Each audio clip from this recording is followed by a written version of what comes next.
Iran ও ইসরায়েলের ভয়াবহ 12 দিনের সংঘাতের পরে যুদ্ধবিরতি কার্যকর হলেও থেমে নেই কূটনৈতিক উত্তেজনা। এরই মধ্যে চীন থেকে ভূমি থেকে আকাশে উৎক্ষেপণযোগ্য ক্ষেপণাস্ত্র হাতে পেল ইরান। এই চালান কেবল সামরিক নয়, ভূ রাজনৈতিক বার্তাও বহন করে। 24 জুন যুদ্ধবিরতির পরপরই ইরানের রাজধানী তেহরানে পৌঁছায় চীনের তৈরি অত্যাধুনিক আকাশ প্রতিরক্ষা ক্ষেপণাস্ত্র।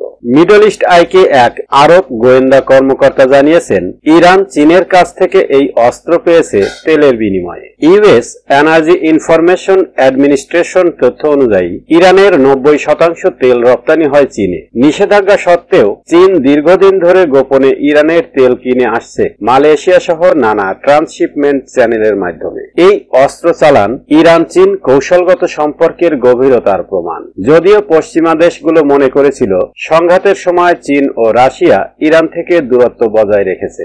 ইসরায়েল গত সংঘাতে ইরানের ব্যালিস্টিক ক্ষেপণাস্ত্র ঘাঁটি এবং শীর্ষ জেনারেলদের লক্ষ্য করে সফল হামলা চালায়। ইরান ও পাল্টা হামলায় ইসরায়েলের হাইফা ও তেল আবিবে গুরুত্বপূর্ণ স্থাপনা গুঁড়িয়ে দেয়। ইরানের বর্তমানে রাশিয়ার S-300 এবং নিজেদের তৈরি বাভার 3073 ব্যবহার পাশাপাশি চীনের তৈরি পুরনো HQ সিরিজও রয়েছে। তবে বিশেষজ্ঞরা বলছেন F-35 স্টেলথ বিমানের বিরুদ্ধে এই ব্যবস্থাগুলো কার্যকারিতা সীমিত।